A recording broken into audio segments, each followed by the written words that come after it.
வழக்கறிஞர் மாசிலாமணி அவர்கள் சட்ட ரீதியாக பேசினார்கள். அசோக் வர்தன் ஷெட்டி அவர்கள் நிர்வாக ரீதியாக பேசினார்கள்.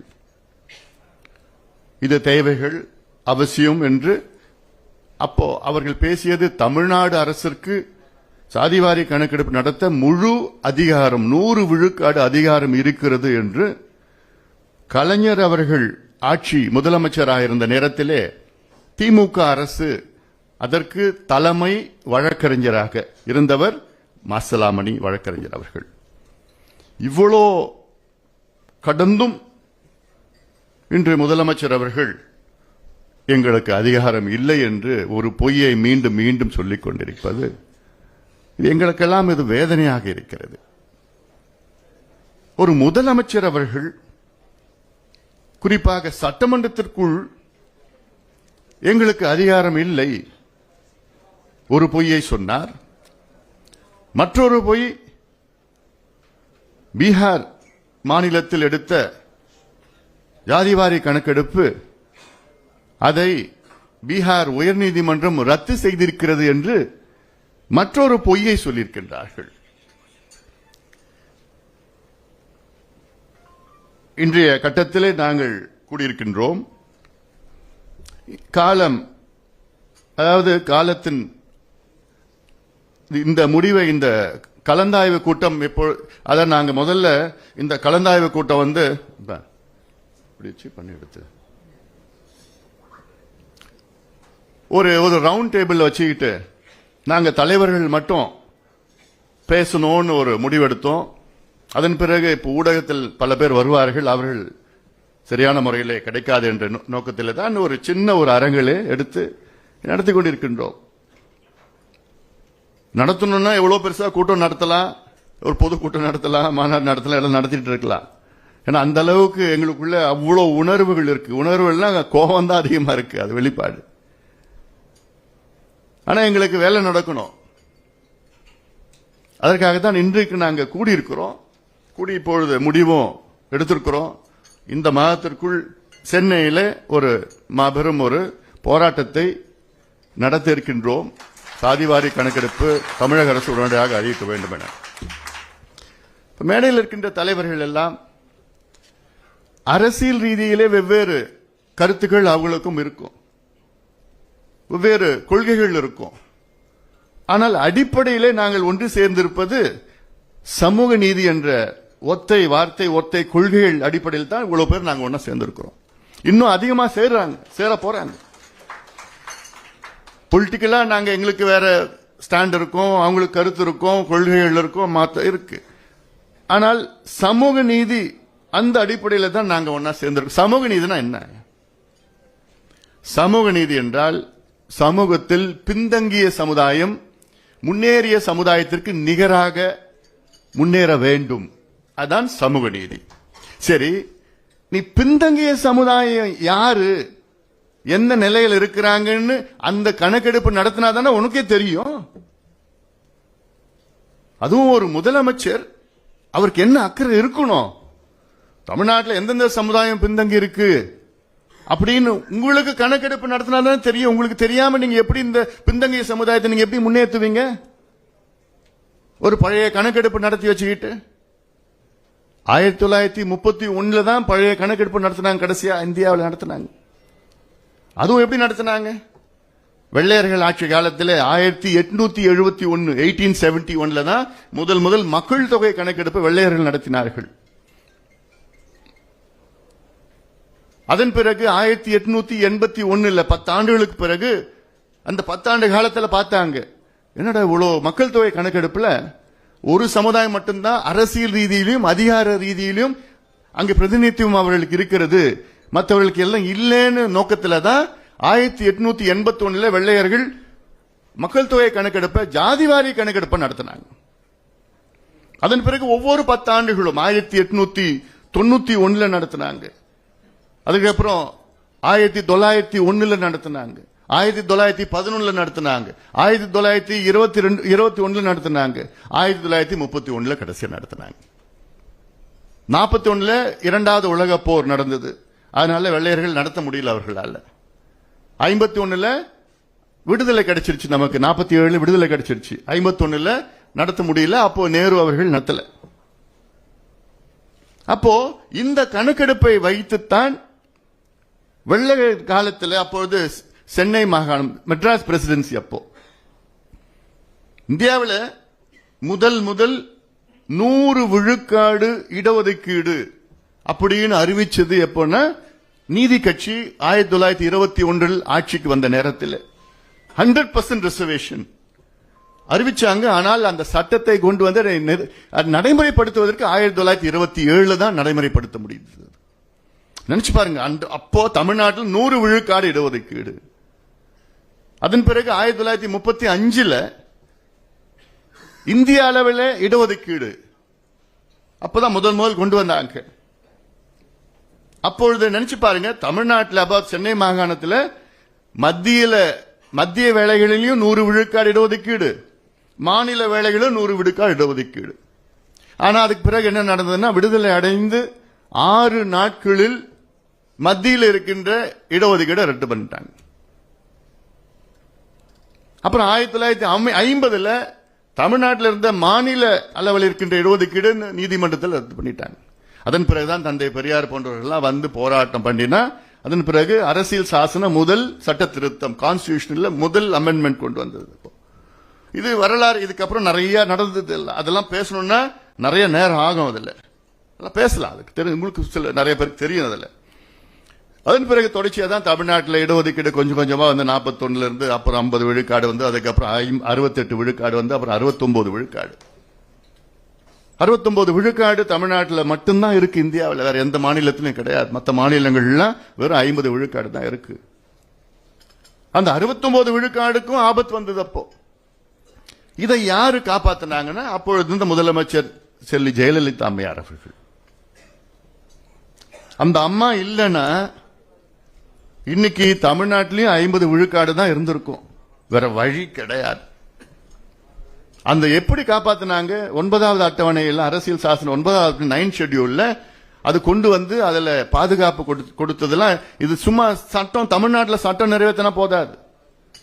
அவங்க சட்டம் நிறைவேற்றி தமிழ்நாட்டில் 93, 94 சட்டத்தை நிறைவேற்றி அப்பொழுது நரசிம்மராவ் பிரதமர் அவர்கள் அவரை அழுத்தம் கொடுத்து வலியுறுத்தி அரசியல் சாசன சட்ட திருத்தம், கான்ஸ்டிடியூஷனல் அமெண்ட்மெண்ட் பண்ணணும்னா 2/3 மெஜாரிட்டி பார்லிமெண்ட்ல நடக்கணும். அப்படி 2/3 மெஜாரிட்டி நினைச்சு பாருங்க. தமிழ்நாட்டு பிரச்சனை இது. ஆனா நம்ம நாடாளுமன்றத்தில் 2/3 மெஜாரிட்டி வைத்து தமிழ்நாட்டினுடைய சட்டத்தை 9வது அட்டவணையில் பாதுகாப்பு கொடுத்தது அப்பொழுது முதலமைச்சர் செல்வி ஜெயலலிதா அவர். எவ்வளவு பெரிய ஒரு காரியம் பண்ணியிருக்கிறாங்க. ஆனா இது நம்ம யாரும் பேசுறது இல்லை. ஏன்னா அதுக்கு முன்பு வந்த மண்டல் குழு பரிந்துரை, அதுக்கப்புறம் இந்திராசாணி வழக்கு 1992 இந்திராசாணி வழக்கு போட்டு அந்த வழக்குல வந்து அப்போ இதுக்கு முன்பு நடந்தது Balaji versus state of Karnataka 1962 உச்சநீதிமன்றம் தீர்ப்பு ஒன்று இருக்கு. அதுல என்னன்னா 50 விழுக்காட்டிற்கு மேல் யாருமே இடஒதுக்கீடு கொடுக்க கூடாதுன்னு 1962 உச்சநீதிமன்றம் சொல்லிட்டாங்க. அதன் பிறகு எத்தனையோ தீர்ப்புகள் வந்து இந்திராசாணி வழக்கு வந்தது. அப்போ 13 ஜட்ஜ் 13 ஜட்ஜ் இந்திராசாணி வழக்குல அவங்களும் அதை நிலைநாட்டிட்டாங்க, 50 விழுக்காடுக்கு மேல போகக்கூடாது. அப்ப தமிழ்நாட்டுக்கு அப்போ 93 ஒரு வழக்கு போட்டாங்க. தமிழ்நாட்டில் 69 விழுக்காடு இடஒதுக்கீடு இருக்கக்கூடாதுன்னு வழக்கு போட்டாங்க. அந்த வழக்கு அதற்கு ஏற்ப தான் இந்த சட்டத்தை ஜெயலலிதா அவர்கள் கொண்டு வந்தார்கள். அதன் பிறகு 2010 உச்சநீதிமன்றம் தலைமை நீதிபதி கபாடியான்னு நினைக்கிறார், அவர் என்ன பண்ணிட்டாரு, இந்த வழக்கை எடுத்துக்கிட்டு அவர் சொன்னாரு, எனக்கு 9வது அட்டவணையில் இருந்தாலும் எனக்கு கவலை இல்லை, நான் இது எடுத்து நான் கொண்டு வருவேன், இது வந்து ஒரு வழக்கை எடுத்துப்பேன்னு சொல்லி எடுத்துக்கிட்டார். எடுத்துக்கிட்டு அப்புறம் என்ன பண்ணாங்க, 2010 ஒரு தீர்ப்பு கொடுத்தார். அவர் கப்பாடியா தீர்ப்பு கொடுத்தார். அந்த தீர்ப்பில் என்ன சொன்னாரு, இந்த வருஷம் நான் தமிழ்நாட்டில் 69 விழுக்காடு இடஒதுக்கீடு நான் ஏத்துக்கிறேன். ஆனால் ஒரு ஆண்டிற்குள் தமிழக அரசு ஜாதிவாரி கணக்கெடுப்பு நடத்தி தமிழ்நாட்டில் 69 விழுக்காடு மக்கள், பிற்படுத்தப்பட்ட மக்கள், தாழ்த்தப்பட்ட மக்கள், பழங்குடி மக்கள், மிகவும் பிற்படுத்தப்பட்ட மக்கள் இருக்கிறார்களா என்று எனக்கு ஆதாரம் வேண்டும், டேட்டா வேண்டும், ஓராண்டிற்குள் டேட்டா வேண்டும் என்று உச்சநீதிமன்ற நீதிபதி கபாடியா 2010 தீர்ப்பு வழங்கி போயிட்டார். அதன் பிறகு ஓராண்டு காலம் கழித்து அப்ப எடுக்கல. அந்த நேரத்தில் கலைஞர் தான் இருந்தார். அப்போ எங்க மருத்துவர் ஐயா அவர்கள் கலைஞரை பார்த்து, இங்க பாருங்க தீர்ப்பு வந்துருச்சு, உச்சநீதிமன்றம் தீர்ப்பு வந்துருச்சு, தயவு செய்து எடுங்கன்னு. சரிங்க பார்க்கலாங்க, நிச்சயமா நான் செய்யறேன். ஒன்னும் நடக்கல. அப்ப ஜனார்தன் அவர்கள் பிற்படுத்தப்பட்ட ஆணையராக இருந்தார், பேக்வர்ட் கிளாஸ் கமிஷன் சேர்மனா இருந்தார், தலைவராக இருந்தார். அவர் என்ன பண்ணிட்டாரு, 1931 சென்சஸ், கடைசியா நடந்த சென்சஸ், சட்டநாதன் அவர்கள் எடுத்த கணக்கெடுப்பு, சட்டநாதன் அவர்கள் சென்சஸ் எக்ஸ்ட்ராபுலேட் பண்ணிட்டார். 31 மக்கள் தொகை எவ்வளவுன்னா 69 70 எவ்வளவு இருக்கும், 31 எடுத்த கணக்கெடுப்புல எக்ஸ்ட்ராபுலேட் பண்ணிட்டார். அம்பாசங்கர் அவர்கள் பிறகு 84 85 வந்தாரு. அவர் கணக்கெடுப்பு, அவர் எடுத்த டோர் டு டோர் எனுமரேஷன், இது எல்லாம் சேர்ந்து ஜனார்தன் அவர்கள் ஒரு கம்பைல் பண்ணி இங்க 69க்கு மேல தமிழ்நாட்டில் இருக்கிறாங்க அப்படின்னு சொல்லி உச்சநீதிமன்றத்தில் ஓரளவுக்கு ஜஸ்டிஃபை பண்ணார். அதனாலதான் உச்சநீதிமன்றம் அமைதியா இருந்துட்டாங்க. அமைதியா தான் இருக்கிறாங்க தவிர அந்த கேஸ் இன்னும் இருக்கு. அதன் பிறகு 2017 ஒருத்தர் வழக்கு போட்டார் உச்சநீதிமன்றத்தில், 18 இன்னொருத்தர் கேஸ் போட்டார். போட்டுட்டு உச்சநீதிமன்றம் என்ன பண்ணிருக்கிறாங்கன்னா, மராத்தா வழக்கு இருக்கு, மகாராஷ்டிராவில் கொடுத்தாங்க மராத்தா வழக்கு, அந்த வழக்கு முடிச்சவுடன் நான் தமிழ்நாட்டு வழக்கு எடுக்க போறேன்னு உச்சநீதிமன்றம் சொன்னாங்க. இப்ப மராத்தா வழக்கு முடிஞ்சு போச்சு. தமிழ்நாடு வழக்கு என்னைக்கு வேணா வரும், என்னைக்கு வேணா எடுப்பாங்க. எடுத்த உச்சநீதிமன்றம் என்ன கேட்க போறாங்க, முதல்ல எடுத்திருக்கியா கணக்கெடுப்பு, உனக்கால் நியாயப்படுத்த முடியுமா? தமிழ்நாட்டில் 69 விழுக்காடு மக்கள் எஸ்சி எஸ்டி எம்பிசி ஓபிசி இருக்கிறாங்களா? என்ன பண்ணுவார் ஸ்டாலின்? என்ன பேச போறாரு? என்ன சொல்லுவாரு? இல்லன்னு தான் சொல்ல போறாரு. அப்ப உச்சநீதிமன்றம் என்ன தீர்ப்பு வழங்குவாங்க, கொடுப்பாங்க? 69 விழுக்காட நான் குவாஷ் பண்றேன், தள்ளுபடி செய்யறேன், தமிழ்நாட்டில் 50 விழுக்காடு தான் என்று ஒரு தீர்ப்பு கொடுத்தாங்கன்னா என்ன நடக்கும் தமிழ்நாட்டில்?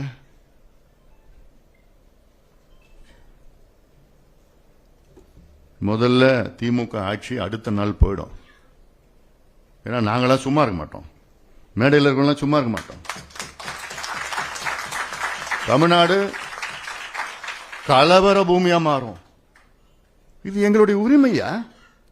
என்ன நாங்க கேட்கிறோம்? இந்த பிள்ளைங்களுக்கு படிப்பு கூடிய, வேலையை கூடிய, எங்களை முன்னேற்றணும் கேட்கிறோம். அதற்கு யார் யார் எந்த நிலையில் இருக்கிறாங்கன்னு கணக்கெடுப்பு நடத்து, அதிகாரம் உங்ககிட்ட இருக்கு. ஏன் பீகார்ல நடத்துறாரு முதலமைச்சர் நிதிஷ்குமார் அவர்கள், அவருக்கு அதிகாரம் இல்லாம நடத்திருக்கிறாரு. தெலுங்கானா நடத்தினாரு ரேவந்த் ரெட்டி முதலமைச்சர், அதிகாரம் இல்லாம நடத்தினாரு. தெலுங்கானாவில் அங்க இருக்கிற உயர்நீதிமன்றம் தடை பண்ணிருக்கிறாங்களா? உச்சநீதிமன்றம் என்ன தடை பண்ணாங்களா? இல்லையே. பிறகு என்னையா நாடகம் நடத்துறீங்க நீங்க? அதிகாரம் இல்லை, அதிகாரம் இல்லை, என்ன அதிகாரம் இல்லை உங்களுக்கு? இப்ப தமிழ்நாட்டில் பாத்தீங்கன்னா வலசை பறவைகள், மைக்ரேட்டரி பேர்ட்ஸ், ரஷ்யாவிலிருந்து எத்தனை பறவைகள் தமிழ்நாட்டுக்கு வருது அந்த கணக்கெடுப்பு இருக்கு. சைனாவிலிருந்து எத்தனை பறவைகள் பறந்து வருது, எப்ப வருது, எத்தனை மாசங்க தங்குது, அந்த கணக்கெடுப்பு இருக்கு. ஆமைகள், எத்தனை ஆமைகள் எங்கெங்கிருந்து வருது, எங்கெங்க தங்குது, எவ்வளவு முட்டை இடுதுன்னு அந்த கணக்கெடுப்பு வச்சிருக்கிறாங்க. தெருவில் இருக்கிற கால்நடைகள் எங்கெங்க இருக்குது, மேய்ஞ்சிட்டு இருக்குது, அந்த கணக்கெடுப்பு எல்லாம் இருக்கு. இன்னும் சொல்ல போனா தெரு நாய்கள் எத்தனை பேர் இருக்கு, எங்கெங்க எத்தனை நாய்கள் எந்தெந்த ஊர்ல இருக்குது, அந்த கணக்கெடுப்புலாம் இருக்குது. பெண்களுக்கு இலவச பஸ் பாஸ் கொடுக்கறதுக்கு அந்த கணக்கெடுப்பு இருக்கு. எத்தனை பெண்கள் எத்தனை வயசுல எந்த வயசுல இருக்காங்க, எல்லா கணக்கெடுப்பு இருக்கு. இவ்வளோ கணக்கெடுப்பு நடத்த முடிக்கின்ற தமிழக அரசு ஏங்க சமூக நீதிக்காக ஒரு கணக்கெடுப்பு நடத்த உங்களுக்கு என்ன தயக்கம்? என்ன பிரச்சனை உங்களுக்கு? தூங்குறவங்களை எழுப்பலாம், தூங்குற போன்ற நடிப்பவர்களை எழுப்ப முடியாது. ஆனா தூங்குற போன்று நடித்துக் கொண்டிருக்கின்ற ஸ்டாலின் முதலமைச்சர் அவர்களை தட்டி தட்டி பார்த்துட்டு இருக்கிறோம். தேவைப்பட்ட பலமா தட்டுறதுக்கு நாங்க தயாரா இருக்கிறோம். பிறகு எழுந்துக்கணும்னா வேற எப்படி பண்ண முடியும்? அதுக்காக தான் இப்ப மேடையில் இருக்கவங்க சொல்றாங்க, கொடுங்க, வாங்க, சொல்லுங்க, அறிவிங்க, பார்த்துப்போம். ஏன்னா எங்களுக்கு வரலாறு இருக்கு, போராட்டம்னா எங்களுக்கு பெரிய வரலாறு இருக்கு. ஆனாலும் நாங்க கேட்கிறோம் உங்களை, உங்க கடமையை செய்யுங்கன்னு கேட்கிறோம். எத்தனையோ சமுதாயத்திற்கு பிரதிநிதித்துவம் கிடையாது. உதாரணம் மீனவர் சமுதாயத்தில் இது மாதிரி எத்தனையோ சமுதாயம், நான் பேசிட்டே போலாம். நான் மலைக்குறவர்கள் எத்தனை பேர் இருக்கிறாங்க, அவங்க யாராவது ஒருத்தர் அரசு வேலையில் இருக்கிறாங்களா, ஏதோ படிச்சிருக்கிறாங்களா, ஏதோ காலேஜ் போயிருக்காங்களா, எப்படி நீங்க கண்டுபிடிப்பீங்க? ஆய்வு நடத்தினா தானே கண்டுபிடிக்க முடியும். அது கூட நான் நடத்த மாட்டேன். அது மத்திய அரசு நடத்தணும்னா என்னையா மோசடி, இது என்னையா மோசடி? அது முதலமைச்சர் சட்டமன்றத்தில் பேசுறாரு. சரி, முதலமைச்சருக்கு தான் தெரியல வச்சுக்கீங்களா, ஐஏஎஸ் அதிகாரி கூட தெரியாது. பீகார்ல நடத்தின ஜாதிவாரி கணக்கெடுப்பு, பீகார் உயர் நீதிமன்றம் அதை ரத்து செய்யவில்லை. பீகார் உயர் நீதிமன்றம் ரத்து செய்தது என்ன, அது தள்ளுபடி ஸ்டே பண்ணது என்னன்னா, கணக்கெடுப்பு நடத்தி அதுல இடஒதுக்கீடை அதிகப்படுத்தினார்கள். அந்த முறை தப்புன்னு சொன்னாங்க. இடஒதுக்கீடு அதிகப்படுத்துறது தப்பு கிடையாது, அது செய்த முறை தப்புன்னு தான் சொன்னாங்க, தவிர கணக்கெடுப்பு தப்புன்னு சொல்லவே இல்லை. ஆனா முதலமைச்சர் ஸ்டாலின் அவர்கள் சட்டமன்றத்துக்கு உள்ள பீகார் உயர்நீதிமன்றம் கணக்கெடுப்பு ரத்து பண்ணிட்டாங்கன்னு ஒரு பொய்ய சொல்லிட்டு இருக்கிறார். என்ன நடக்குது தமிழ்நாட்டில்? அப்ப என்ன ஐஏஎஸ் அதிகாரிகள் கூடமா தெரியாது, அவங்களுக்கு கூடமா விவரம் தெரியல. எங்களுக்கு உரிமை இல்ல, உரிமை இல்ல, உரிமை இல்லைன்னு கோயபிள்ஸ் பிரச்சாரம். கோயபிள்ஸ்னா தெரியல உங்களுக்கு, ஒரு பொய்ய 10 முறை சொன்னா உண்மையாயிடுது திருப்பி பிறகு. ஆனா இவங்க எங்க தந்தை பெரியாரோட பேர பசங்க, நாங்க மேடைக்கு மேடைக்கு வசனம் பேசிக்கிட்டு இருக்கிறது. சமூக நீதி எங்கள் உயிர் மூச்சு, நாங்க தான் இதெல்லாம் செய்வோம். என்னையா செய்றீங்க, என்ன செய்வீங்க? பாலு சொன்னார்ல, இதுக்கு முன்பு இருந்த முதலமைச்சர் யாராவது, ஏன் உங்களுடைய தந்தை கலைஞர் அவர்கள், ஆனா கலைஞர் இன்னைக்கு இருந்திருந்தாருன்னா ஒரு நிமிடம் யோசிக்க மாட்டார், கையெழுத்து போட்டிருப்பார். அவருக்கு தெரியும், அவருக்கு உள்ள சமூக நீதி உணர்வு அவருக்கு இருந்தது, இப்ப இருக்கிறவருக்கு இல்ல. இதுக்கு முன்பு எடப்பாடி பழனிசாமி அவர்கிட்ட போய் கேட்டோம், முதலமைச்சர், அவரும் எங்களுக்கு அதிகாரம் இல்லைன்னு யாரும் சொல்லலையே. ஜெயலலிதா அம்மையாரை போய் பார்த்தோம், அவங்களுக்கும் அதிகாரம் இல்லைன்னு சொல்லலையே, நாங்க நிச்சயமா செய்வோம் தானே சொன்னாங்க. அதுக்கு முன்பு கலைஞரை பார்த்தோம், அவங்களுக்கும் அதிகாரம் இல்லைன்னு சொல்லலையே. அதுக்கு முன்பு எம்ஜிஆர் அவர்களை பார்த்தோம், அவருக்கும் அதிகாரம் இல்லைன்னு சொல்லலையே. இவர் மட்டும்தான் இதுக்கு அதிகாரம் இல்லைங்க. அப்ப என்ன, பீகார் என்ன ஜப்பான்ல இருக்குதா, சைனாவில் இருக்குதா, தெலுங்கானா என்ன அமெரிக்காவில் இருக்குதா? இந்தியாவில் தானே இருக்குது. எல்லா மாநிலத்தையும் ஒரே சட்டம் தானே. 2008 இந்தியன் ஸ்டாட்டிஸ்டிக்கல் ஆக்ட் படி மத்திய அரசு கணக்கெடுப்பு நடத்தலாம், மாநில அரசு நடத்தலாம். உள்ளாட்சி பிரதிநிதிகள், உள்ளாட்சி பிரதிநிதிகள்னா யாரு? டிஸ்ட்ரிக்ட் சேர்மன் மட்டும் கிடையாது, ஒன்றிய சேர்மன் மட்டும் கிடையாது, பஞ்சாயத்து தலைவர் நடத்தலாம். பஞ்சாயத்து தலைவருக்கு அதிகாரம் இருக்குது, ஆனா நமக்கு தமிழ்நாடு முதலமைச்சருக்கு அதிகாரம் இல்லையா? என்னையா இது, யாரையா ஏமாத்துறீங்க? இன்னைக்கு பஞ்சாயத்து தலைவர் நினைச்சாங்கன்னா, இந்தியன் ஸ்டாட்டிஸ்டிக்கல் ஆக்ட் 2008 படி என் பஞ்சாயத்துல எத்தனை வீடு இருக்கு, அந்த வீட்டுல எத்தனை கழிப்பறைகள் இருக்கு, அந்த வீடு கல்லு வீடா குடிசை வீடா, அந்த வீட்டுல இருக்கவங்க எத்தனை பேர் படிச்சிருக்கிறாங்க, என்ன படிப்பு படிச்சிருக்கிறாங்க, அரசு வேலைக்கு போயிருக்கிறாங்களா, அவங்க பைக் வச்சிருக்கிறாங்களா, இல்ல நிலம் எவ்வளவு வச்சிருக்கிறாங்க, இதெல்லாம் கணக்கெடுக்கிறதுக்கு பஞ்சாயத்து தலைவருக்கு அதிகாரம் இருக்கிறது. ஆனா நம்ம முதலமைச்சர் மட்டும்தான் கிடையாது.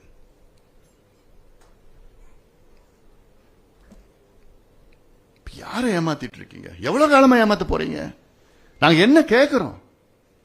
கணக்கெடுப்பு நடத்துங்க. சர்வேக்கும் இல்ல சென்சஸ் சர்வே, சென்சஸ் சர்வே நாங்க கேட்கறது, சென்சஸ் கேட்கல, சர்வே கேளுங்க. சென்சஸ் நாங்க மத்திய அரசு கேட்டுட்டு இருக்கிறோம், தொடர்ந்து கேட்டுட்டு இருக்கிறோம். சென்சஸ்ல ஜாதிவாரி கணக்கெடுப்பு கொண்டு வாங்க. இப்ப இல்ல, வாஜ்பாய் காலத்துல இருந்து கேட்டுட்டு இருக்கிறோம், கிடைக்கல. அதன் பிறகு மன்மோகன் சிங் அவர்கள், நான் தான் அப்ப அமைச்சரா கூட இருந்தேன், நான் எத்தனையோ பேர் கையெழுத்து வாங்கினேன், 230 நாள் இருந்தா. அப்ப எம்பி கையெழுத்து வாங்கி, அப்ப சிவராஜ் பாட்டீல் தான் உள்துறை அமைச்சர். ஏகேஎம்லாம் தெரியும், பாலுக்கு தெரியும். நாங்க போய் ஒவ்வொரு எம்பியா போட்டு அவரை போய் பார்த்து அவசியம் பண்ணுங்க பண்ணுங்க அழுத்தம் கொடுத்து கொடுத்து கொடுத்து பண்ணோம். அப்புறம் நாங்க 2009 வந்துட்டோம். அதுக்கப்புறம் லாலு பிரசாத் யாதவ்லாம் அவர் அழுத்தம் கொடுத்து பண்ணி, அதன் பிறகு 2011 அப்போ இருக்கிற UPA 2 அறிவிச்சாங்க, நாங்க செய்யறோம். பிரணாப் முகர்ஜி அறிவிச்சார். அதன் பிறகு 2013 அது சோசியோ எக்கனாமிக் கணக்கெடுப்புன்னு ஏதோ ஒன்று குளறுபடி பண்ணி இன்னைக்கு அது வெளியில வரல. அப்பயும் பிரஷர் பண்ணோம் நாங்க. பிறகு மோடி அவர்கள் வந்த பிறகும் பலமுறை அவர்கள் அழுத்தம் கொடுத்தோம். ஏன்னா அடுத்தது 2021 சென்சஸ் மக்கள் தொகை கணக்கெடுப்பு வரும். அப்போ நீங்க கணக்கெடுப்பு ஜாதிவாரி கணக்கு சேர்த்து நடத்துங்க. அதுக்கு பிறகு கரோனா வந்ததுனால அது தள்ளி போய் இப்போ 26 வரப்போகுது. இந்த வருஷமா அடுத்த வருஷமா தெரியல கணக்கெடுப்பு, மக்கள் தொகை கணக்கெடுப்பு. அதுலயே இதுல சேர்க்கணும்னு இன்னைக்கும் நாங்க அழுத்தம் கொடுத்துட்டு தான் இருக்கிறோம். அவசியம் பண்ண மத்திய அரசு செய்யறோம், சென்சஸ்ல வரும். ஆனா நாங்க கேட்க தமிழ்நாடு முதலமைச்சர் கேட்க சர்வே எடுங்க, சர்வே எடுங்க. தெலுங்கானாவில் அதான் பண்ணாங்க, சர்வே எடுத்தாரு ரேவந்த் ரெட்டி. எவ்வளவு நாள்ல? 30 நாள். எவ்வளவு செலவு பண்ணாரு? 150 கோடி. எத்தனை பேர் வேலை செஞ்சாங்க? 1,02,000 பேர், 10,000 பேர் ஓவர்சீ பண்ணாங்க 30 நாள். இது எடுக்க முடியாது. 56 கேள்விகள் கேட்டாங்க. முதல் கேள்விகள், அதாவது பிரைமரி கொஸ்டின்ஸ் 56 கேள்விகள். மொத்தம் கேள்விகள் 75 கேள்விகள் கேட்டாங்க. ஒட்டுமொத்தம் அவங்க ஹிஸ்டரி எடுத்தாங்க. சட்டமன்றத்தில் 4 நாள் விவாதம். இதுதானே ஜனநாயகம்? இதுதானே சமூக நீதி? நீங்க வார்த்தைக்கு வார்த்தை சமூக நீதி, எங்க மூச்சு மூச்சுன்னு பேசுறது என்ன அர்த்தம் இருக்குது? அல்ல என்ன சமூக நீதி? உங்களுக்கு என்ன சம்பந்தம் இருக்குது? உங்க கூட இருக்கிற கூட்டணி கட்சிகளே கேட்கறாங்க, எடுத்துங்க கேட்கறாங்க. தமிழ்நாட்டில் எல்லா கட்சியும் கேட்குது, எதிர்கட்சியில எத்தனை பேர், எல்லா கட்சியும் கேட்கறாங்க. உங்களுக்கு மட்டும் என்ன கணக்கு, என்ன பிரச்சனை உங்களுக்கு? நாங்க நிச்சயமா இது அரசியலுக்காக நாங்க கேட்கல, கேட்கறதுக்கு அவசியமா எங்களுக்கு இல்ல. உண்மையான சமூக நீதி பிரச்சனையா? அரசியல் பிரச்சனை கிடையாது. அரசியல் வரும், தேர்தல் வரும், அது வரும், கூட்டணி ஏதோ வரும், வந்துட்டு போவோம் அது. ஆனா இந்த அடிப்படை சமூக நீதி முதல்ல பார்த்து நான் சொல்றது 69 விழுக்காடு இடஒதுக்கீட்டை காப்பாற்றணும். அடுத்தது எந்தெந்த சமுதாயம் இருக்கு, எங்க என்ன இருக்குது, நிலையில இருக்கு. சில சமுதாயத்தில் பாத்தீங்கன்னா ஒரே ஒரு IAS IPS அதிகாரி கூட கிடையாது, ஒரு IAS IPS கூட கிடையாது. அப்போ என்ன சமூக நீதி கிடைக்குது? எவ்வளவு பெரிய சமுதாயங்கள் இருக்கிறாங்க. செக்ரட்டரி போஸ்டிங் யாரும் கிடையாது அங்க. டாக்டருங்க எத்தனை பேர் இருக்கிறாங்க சில சமுதாயத்தில்? இல்ல. அப்போ இந்த சமுதாயம் எப்படியா முன்னேறும்? இன்னைக்கு நம்ம இடஒதுக்கீடு எப்படி கொடுக்கிறோம்? எந்த அடிப்படையில் கொடுக்கிறோம்? எந்த அடிப்படையில்? ஜாதி அடிப்படையில் தான். வேற எந்த அடிப்படையில் கொடுக்கல? இந்தியா முழுவதும் எல்லா மாநிலத்திலையும் ஜாதி அடிப்படையில் தான் நம்ம இடஒதுக்கீடு கொடுக்கிறோம். ஏன்? அரசியல் சாசனம் 15 ஆர்டிகிள் 15(4) ஆஃப் த கான்ஸ்டிடியூஷன் தெளிவா சொல்றாங்க. நம் முன்னோர்கள் கான்ஸ்டிடியூஷன் அமைச்ச நம் முன்னோர்கள் ஆர்டிகிள் 15 அது முழுக்க என்ன சொல்லுதுன்னா நமக்கு ஈக்குவாலிட்டின்னு சொல்லுது. அப்போ ஆர்டிகிள் 15(4) என்ன சொல்லுதுன்னா socially and educationally backward communities. பேக்வர்ட்னா எல்லாமே சேர்த்துதான், அது SC ST பேக்வர்ட் OBC எல்லாம் சேர்த்துதான் backward. Socially and educationally backward கம்யூனிட்டிஸ்க்கு கவர்மெண்ட், அவங்க சொல்லி ஸ்டேட்னு சொன்னா கவர்மெண்ட் தான். அப்போ கவர்மெண்ட் அஃபர்மேட்டிவ் ஆக்ஷன் கொடுக்கணும். அஃபர்மேட்டிவ் ஆக்ஷன்னா என்ன? இடஒதுக்கீடு, சமூக நலத்திட்டங்கள். இடஒதுக்கீடு மட்டும் கிடையாது அஃபர்மேட்டிவ்னா, சமூக நலத்திட்டங்கள். இப்போ நீங்க கணக்கெடுப்பு நடத்தி, பீகார்ல கணக்கெடுப்பு நடத்தினாங்க. அந்த கணக்கெடுப்புல பார்த்தாங்க 2,30,000 குடும்பங்கள், 60,000 30,000 தெரியல, 2 லட்சத்தி சில குடும்பங்கள் மாதம் 6,000 ரூபாய்க்கு வருமானத்துக்கு கீழ் அவங்களுக்கு வருமானம் வருது. 6,000 ரூபாய்க்கு கீழே உள்ள குடும்பங்கள் 2 லட்சத்துக்கு மேல குடும்பங்கள் இருக்கு. அப்ப அந்த 2,30,000 குடும்பங்களுக்கு அங்க முதலமைச்சர் என்ன பண்ணிருக்கிறாரு? கூடுதலா அந்த குடும்பத்திற்கு ஆண்டு ஒரு மாதம் ஒரு 10,000 ரூபாய் கொடுக்கலாம். அதுல யார் படிக்கலையோ படிப்பு, இதெல்லாம் நலத்திட்டங்கள், அஃபர்மேட்டிவ் ஆக்ஷன். இதுதான் நம்ம அரசியல் சாசனம் சொல்லுது. ஆனா இங்க முதலமைச்சர் அவரு இந்த கணக்கெடுப்பு நடத்த இவ்வளவு சீட்டு கேட்பாங்க இவங்க.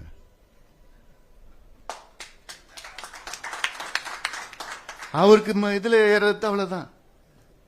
அவருக்கு ஐயோ இவங்க இந்த ஜாதி எந்த சீட்டு கேட்பாங்க, அப்புறம் இந்த ஜாதியில அந்த மாவட்ட செயலர் கேட்பாங்க. ஏற்கனவே நீங்க அதை வச்சுதான் நீங்க அரசியலே பண்றீங்க. ஆனா இன்னைக்கு யாருக்கு தெரியுமா துல்லியமான கணக்கெடுப்பு இருக்கு?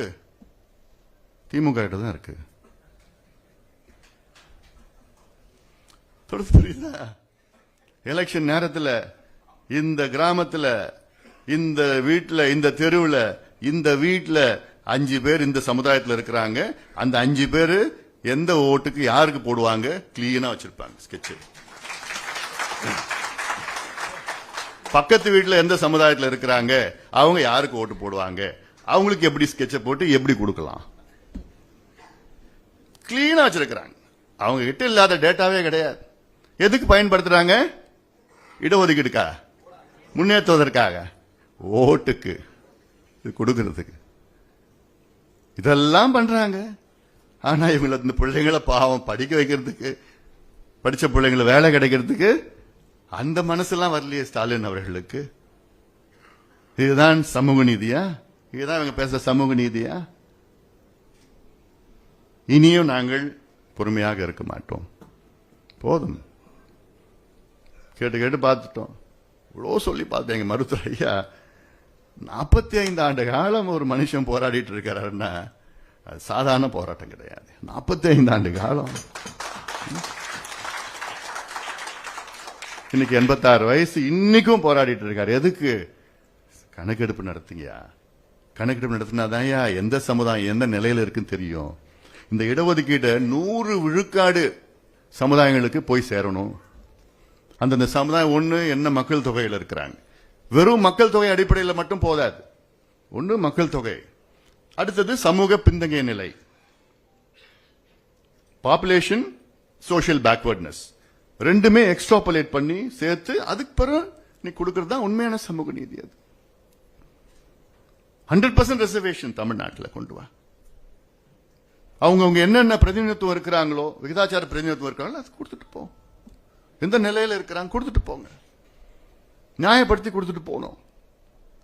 இதுதான் எங்களுடைய கோரிக்கை, எங்களுடைய மருத்துவர் ஐயாவுடைய கோரிக்கை. இது எத்தனையோ சமுதாயங்களுக்கு எந்த பிரதிநிதித்துவமும் கிடையாது. அது எப்படி நீங்க கண்டுபிடிப்பீங்க? எடுத்தா தானே கண்டுபிடிப்பீங்க.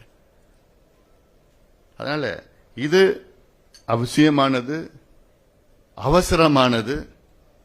அதற்காகத்தான் இந்த கலந்தாய்வு கூட்டத்தை இன்று நடத்தி கொண்டிருக்கின்றோம்.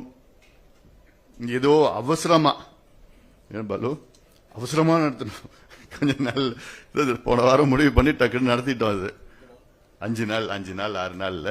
அதனால அடுத்தது நம்ம இந்த மாதத்தில் ஒரு போராட்டம் சென்னையில், அதன் பிறகு ஸ்டாலின் அவர்கள் அறிவிக்கலைன்னா தமிழ்நாடு முழுவதும் போராட்டம் நடக்கும்.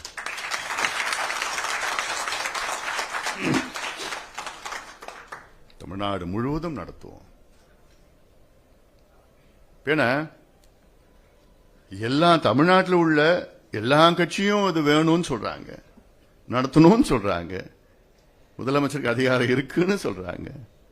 அந்த முதலமைச்சர் மட்டும் எனக்கு நடத்தணும் தான் அவர் சொல்றது, நடத்தணும் தான், எனக்கு அதிகாரம் கிடையாது. அதாவது ஒரு தைரியமான முதலமைச்சர் என்ன செய்வார் தெரியுமா? அந்த அதிகாரம் இல்லை என்றாலும் நான் நடத்துவேன், எனக்கு அதிகாரம் இருக்கிறது என்று அதை நடத்துவதுதான் ஒரு தைரியமான முதலமைச்சருக்கு அழகு. எல்லாத்துக்கும் நீங்க மத்திய அரசு எங்க உரிமைகளை பறிச்சுக்கிறாங்க, மத்திய அரசு எங்க உரிமைகளை பறிச்சுக்கிறாங்க நீங்க சொல்றீங்க இல்ல? இப்ப நம்ம உரிமைகளை இவரே மத்திய அரசு கொடுத்துட்டு இருக்கிறாரு. என்ன இது? டபுள் கேம், இது டபுள் ஸ்டாண்டர்ட். இது அது நடத்துங்க. அப்படி உங்களுக்கு அதிகாரம் இல்லைன்னு யார் சொல்றாங்க பார்க்கலாம். இன்னைக்கு மத்திய அரசு உங்களுக்கு அதிகாரம் இல்லைன்னு சொன்னாங்களா? இல்லையே. சர்வே தானே கேட்கிறோம். சட்டமே இருக்கு, நாடாளுமன்ற சட்டம் இருக்கு. இந்தியாவில் எந்த நீதிமன்றமோ சர்வே பண்றதுக்கு தடை கொடுக்கல. எந்த மாநிலத்தில் எடுத்தாலும் எந்த நீதிமன்றமோ சர்வே பண்றதுக்கு, கணக்கெடுப்பு நடத்துறதுக்கு தடை கொடுக்கல, கொடுக்கவும் முடியாது. ஏன்னா சட்டம் இருக்கு, நாடாளுமன்றத்தில் நிறைவேற்றப்பட்ட சட்டம் இருக்கிறது, இந்தியன் ஸ்டாட்டிஸ்டிக்கல் ஆக்ட் 2008. பீகார்ல பிஜேபி கூட்டணி தாங்க. சிலது அவங்க நடத்துவாங்களா, அவங்களுக்கு எதிர்ப்பெல்லாம் அதுக்குள்ள நான் போக விரும்பல. பீகார் சட்டமன்றத்தில் எல்லா கட்சியும் தான் அந்த சட்டத்துக்கு ஆதரவு கொடுத்தாங்க, பிஜேபி உட்பட. அதே போன்று ராகுல் காந்தி அவர்களும் நிச்சயமா நடத்தணும் வலியுறுத்தி அது ஒரு எலெக்ஷன் பிரச்சாரமா கொண்டு வந்தார். அவங்க மாநிலத்தில் இப்ப தெலுங்கானாவில் நடத்த சொல்லிட்டு இருக்காரு, நடத்தி இருக்காரு. அவர் தான் தொடக்கி வச்சாரு, முடிச்சுட்டாங்க. இப்போ கர்நாடகாவில் நடத்தி முடிச்சுட்டாங்க. சித்தராமையா அப்ப இருந்த நேரத்தில் நடத்தி முடிச்சுட்டாங்க. ஆந்திராவில் நடத்திட்டு இருக்கிறாங்க. ஒரிசாவில் நடத்தி நிதிஷ்குமார் நம்ம நவீன் பட்நாயக் அவர்கள் வந்து கையெழுத்து போட்டு முதலமைச்சர் நேரத்தில் நடத்த சொல்லிட்டாங்க. ஜார்க்கண்ட்ல நடத்திட்டு இருக்கிறாங்க. அப்போ இவ்வளோ மாநிலங்கள்ல இந்தியாவில் நடத்திக்கிட்டு இருக்காங்க, நடத்தி முடிச்சும் போயிட்டாங்க. நம்ம ஆளுக்கு மட்டும் எங்களுக்கு அதிகாரம் இல்லைங்க இப்படி சொல்லிட்டு இருக்கிறது வேடிக்கையா இருக்கு. அதனால இதை நாம் எல்லோரும் ஒன்று சேர்ந்து, தமிழ் சமுதாயம் ஒன்று சேர்ந்து, இது நம்முடைய சமூக நீதிக்காக, பின்தங்கிய சமுதாயங்கள் முன்னேற வேண்டும் என்ற நோக்கத்திற்காக நாம் இதை அவசியம் செய்ய வேண்டும். இந்த கணக்கெடுப்பு நடத்தினா அங்க பாருங்க, இன்னைக்கு தமிழ்நாட்டில் பட்டியலினத்தை சார்ந்தவர்கள் அவர்களுக்கு வந்து 18 விழுக்காடு இடஒதுக்கீடு, பழங்குடி மக்களுக்கு 1%, 19. பட்டியலின மக்கள் தமிழ்நாட்டில் கிட்டத்தட்ட 23% இருக்கின்றார்கள், கிடைக்கிறது 18%. அப்ப என்ன இந்த சமூக நீதிக்கு இன்னும் 5% இல்ல, கிடைக்கல. அவங்களுக்கு அவசியம் கிடைக்கணும். 18 விழுக்காட்டுல இருந்து குறைந்தது 22 விழுக்காடு பட்டியலின மக்களுக்கு அதிகப்படுத்தணும். பழங்குடி மக்களுக்கு 1%லிருந்து 1.5% அதிகப்படுத்தணும். எம்பிசிக்கு 20%லிருந்து 23% அதிகப்படுத்தணும். பிசிக்கு 30%லிருந்து 45% அதிகப்படுத்தணும். இது ஒரு விதமான கருத்து. இது கணக்கெடுப்பு நடத்தினா இதில் அதிகப்படுத்தலாம். இன்னொரு விதமான கருத்து, எல்லாமே எல்லாத்துக்கும் கொடுங்க, இடஒதுக்கீடு கொடுங்க, கணக்கெடுப்பு நடத்தி. பிராமணருக்கு கொடுங்க, ரெட்டியாரு கொடுங்க, நாயுடு கொடுங்க, முன்னேறிய எல்லாத்துக்கும் கொடுங்க. அவங்களுடைய மக்கள் தொகை அடிப்படையிலையும் சமூக பின்தங்கிய நிலை அடிப்படையில் கொடுங்க. 100% ரிசர்வேஷன். ஆனா இது ரெண்டுத்துக்கும் நீங்க டேட்டா இருந்தா தானே, கான்டெம்பரரி பர்டினன்ட் டேட்டா அப்படின்னு சொல்றாங்க உச்ச நீதிமன்றத்தில். எடுத்துட்டு போங்க. எவ்வளவு நாள்ல எடுத்தா? தெலுங்கானால 30 நாள். பீகார்ல எவ்வளவு நாள் எடுத்தாங்க தெரியுமா? பீகார்ல 12 கோடி மக்கள், தமிழ்நாட்டில் 7.25 கோடி 8 கோடி கூட வச்சுக்கங்களேன். 12 கோடி பீகார்ல எவ்வளவு நாள் எடுத்தாங்க? 45 நாள்ல எடுத்தாங்க. 500 கோடி ரூபாய் செலவு பண்ணாங்க, 45 நாள்ல எடுத்தாங்க. 2.5 லட்சம் பேர் கணக்கெடுப்பு நடத்தினாங்க பீகார்ல. தமிழ்நாட்டில் டக்குன்னு எவ்வளவு முன்னேறி இருக்கிற மாநிலம் தமிழ்நாடு, அதை நடத்திட்டு போறது எவ்வளவு ஆகுது. அதனால இதை முதலமைச்சர் அவர்கள் இது ஏதோ மறுபடியும் எங்களுக்கு அதிகாரம் இல்லைன்னு இந்த பொய்யை சொல்ல வேண்டாம். உங்களுக்கு அழகு கிடையாது, உங்க பொறுப்புக்கு உங்க பதவிக்கு அழகு கிடையாது. அதிகாரம் இல்லைன்னு தயவு செய்து சொல்லாதீங்க, அதை நிறுத்திக்கங்க. உண்மையிலே இந்த சமூக நீதிக்காக, ஏன்னா நீங்க உங்க கட்சியினுடைய பாரம்பரியம்லாம் இருக்கு. அந்த பெரியார் அவர்கள், பிறகு திராவிட கழகமாக, பிறகு திராவிட முன்னேற்ற கழகம், அண்ணா அவர்கள், கலைஞர் அவர்கள்லாம் பாரம்பரியம் இருக்கு. அவர்களெல்லாம் உண்மையாக சமூக நீதிக்காக உழைத்தவர்கள். அந்த பாரம்பரியத்தில் வந்த முதலமைச்சர் ஸ்டாலின் அவர்களே, வரலாறு உங்களை தவறாக பேசும்,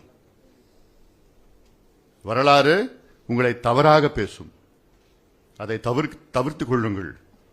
அவசியமானது தமிழ்நாட்டிலே இன்றைய காலகட்டத்திலே மற்ற மாநிலங்களில் நடப்பது போன்று நீங்களும் ஜாதிவாரி கணக்கெடுப்பு சர்வே, இந்தியன் ஸ்டாட்டிஸ்டிக்கல் ஆக்ட் 2008 படி சர்வேயை உடனடியாக அமைச்சரவையை கூட்டி இதை சர்வே செய்ய வேண்டும் என்று ஒரு ஆணையை பிறப்பியுங்கள். ஒரு மாதத்திலே கணக்கெடுப்பு நடத்தி பிறகு வேற என்னென்ன அடுத்த கட்டத்தில் என்ன செய்யலாம் என்று சட்டமன்றத்திலே விவாதம் நடத்த வேண்டும் என முதலமைச்சர் அவர்களை இந்த கூட்டத்தின் மூலமாக நாங்கள் கேட்கின்றோம். ஒரு ஆழமான முக்கியமான ஒரு கோரிக்கையாக நாங்கள் வைக்கின்றோம்.